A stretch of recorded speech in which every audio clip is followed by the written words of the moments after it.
तो 2024 में ये क्वेश्चन आया था हीट एक्सचेंजर का। ठीक ठाक क्वेश्चन था, ठीक है, मॉडरेट। इसको सॉल्व करते हैं। Condenser is used as a heat exchanger. Normal सा बात है, थर्मल पावर प्लांट में यूज होता है, ठीक है। बॉयलर यहाँ से जाता है टरबाइन में,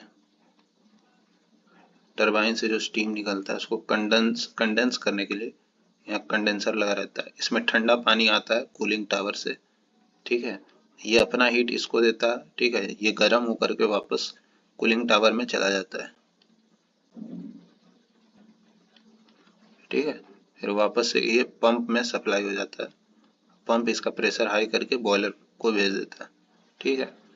बेसिक है, ये तो पता ही होगा, ठीक है। The condenser is a shell and tube type heat exchanger. तो कैसा shell and tube type heat exchanger है, मतलब ये डायरेक्ट कॉन्टैक्ट हीट एक्सचेंजर नहीं है, ठीक है। बेसिकली यहाँ क्या होता है ना कि ट्यूब्स होता है बहुत सारा,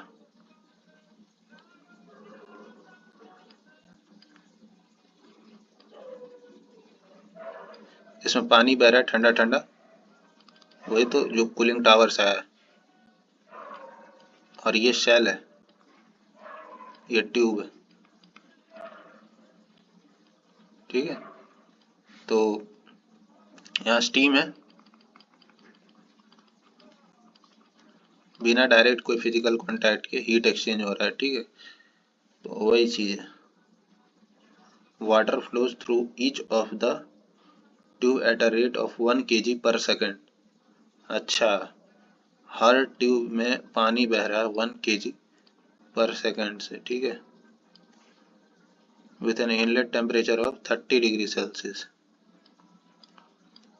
बहुत बढ़िया। The steam in the condenser shell.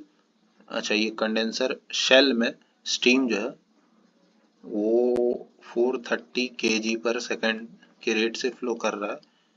अच्छा, टेम्परेचर इनका 50 डिग्री है, ठीक है, सेल्सियस। और हीट ऑफ वेपोराइजेशन HFG ये दे रखा है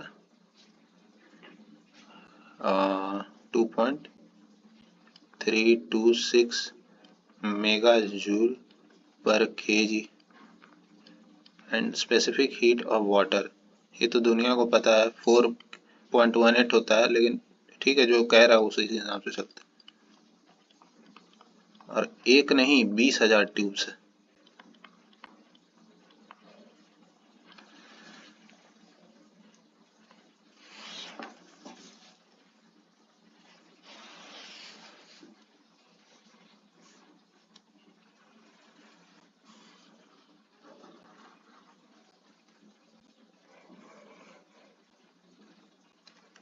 अब देखो, क्वेश्चन वाले ने ये नहीं दिया है कि पैरेलल फ्लो हीट एक्सचेंजर है कि काउंटर फ्लो हीट एक्सचेंजर है। देखो खेल गया यहाँ पे, बहुत लोग कंफ्यूज हो जाएंगे।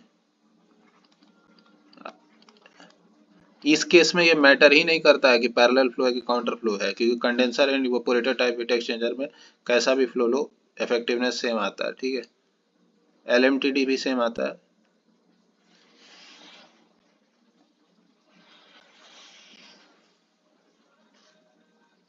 चलो हम काउंटर फ्लो हीट एक्सचेंजर ही लेके चलते हैं, ठीक है।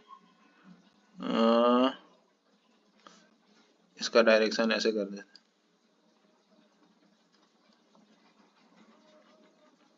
यहाँ से 50 डिग्री सेल्सियस से स्टीम आ रहा है, ठीक है, 1 kg पर सेकंड के रेट से।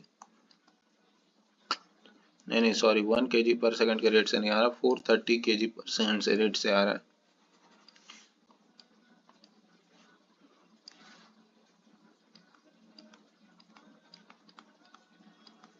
और इसका HFG कितना है, लेटेंट हीट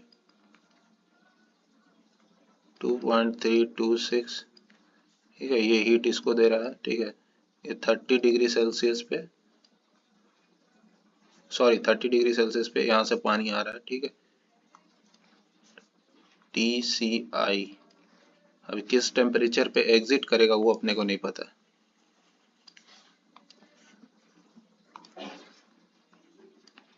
अच्छा, ये इससे हीट ले रहा है, ये कोल्ड वाटर, तो गर्म होते जाएगा ना धीरे धीरे, इसका एनर्जी लूज हो रहा है, इसका एनर्जी बढ़ रहा है, तो टेम्परेचर बढ़ेगा, ठीक है।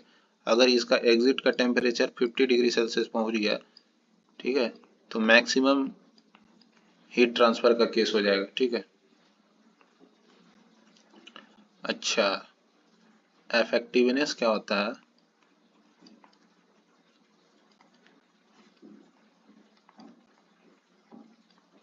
ठीक है।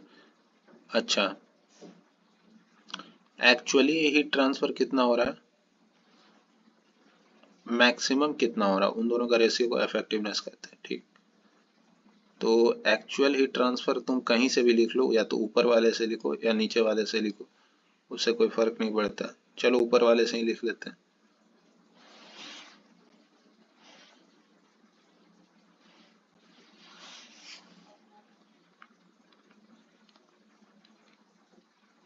या नीचे वाले से, दोनों से लिख करके दिखा दिया जाए।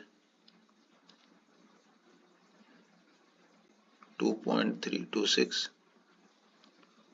मेगा जूल पर केजी है ना, 10⁻³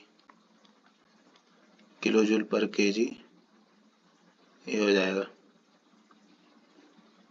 क्यू डॉट मैक्सिमम कितना होगा, ठीक है। देखो, क्यू डॉट मैक्सिमम हम लोग क्या लेते हैं इन दोनों में से, देखो ये या तो इसका लेंगे या तो इसका लेंगे, ठीक है। पर हमको पता है कि इस फेज चेंज हो रहा है, तो इसका हीट कैपेसिटी जो है इनफाइनाइट है, इसका नहीं लेंगे हम लोग इसका लेंगे, ठीक है। तो 1 × 20,000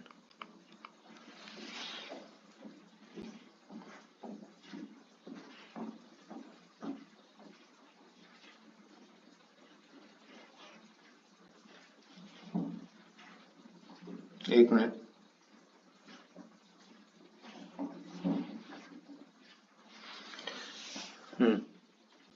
इंटू 4, इतने ट्यूब्स हैं, 1 kg/s से रेट आ रहा है, स्पेसिफिक हीट कैपेसिटी दे रखा है, ठीक है। इंटू मैक्सिमम हीट ट्रांसफर कब होगा, जब इसका एग्जिट का टेम्परेचर 50 हो जाए। एक्चुअली में 50 नहीं है, ठीक है, पर मैक्सिमम केस में 50 होगा। 50 माइनस, ये तो तरीका नंबर 1 है, जिसमें आपने क्यू एक्चुअल इसका लिख रखा है। अगर तुमको ऊपर में क्यू एक्चुअल इसका लिखना है, तो तुमको पहले ये एग्जिट टेम्परेचर पता करना पड़ेगा, ठीक है।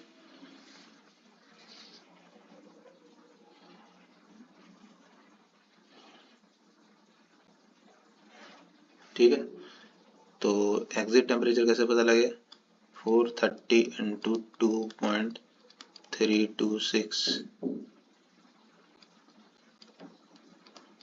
इंटू 10⁻³ ये हीट इसने लूज किया, और यही हीट जो है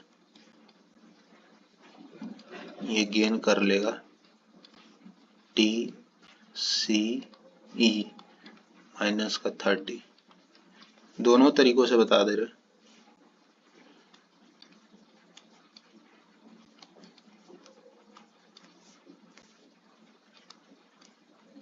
यहाँ डायग्राम है shell and heat tube type heat exchanger का, ये देख लो, ये ट्यूब्स हैं, इसका कोई सेंस नहीं बनता, अब इसको हटा देते हैं।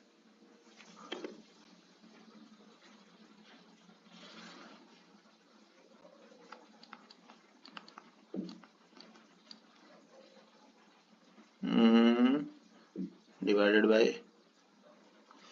8,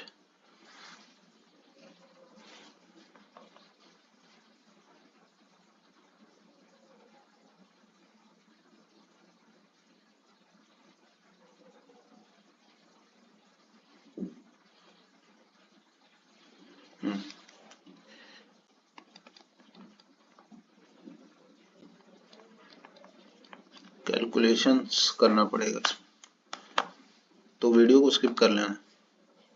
2.326 इज इक्वल्स टू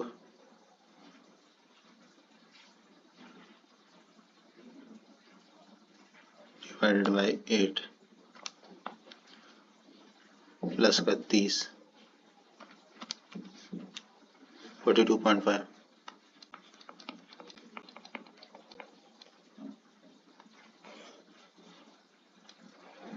ठीक है। एग्जिट का टेम्परेचर, ये कोल्ड फ्लूइड का एग्जिट का टेम्परेचर 42.5 है, मैक्सिमम कितना है 50 है, ठीक है। अब लिख दो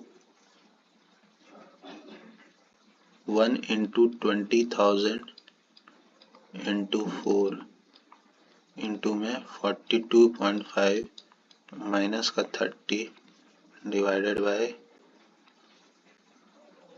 1 इंटू 20,000 इंटू 4 टू 50 माइनस का 30, ठीक है।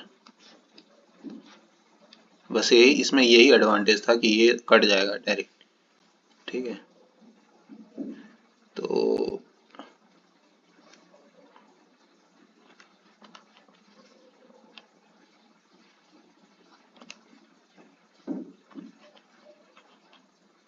सिक्सटी 0.62, यहाँ से भी चेक कर लो वही आ रहा है कि नहीं, सेम ही आएगा।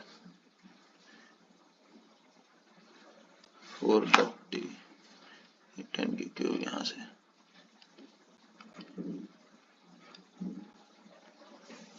43 इंटू 2.326, ठीक है, डिवाइडेड बाय 8 इंटू 20। एक कैलकुलेशन मिस्टेक सब खराब कर देता है।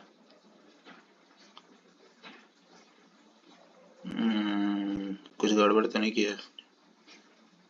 इंटू में 8 इंटू 20, हाँ ठीक है।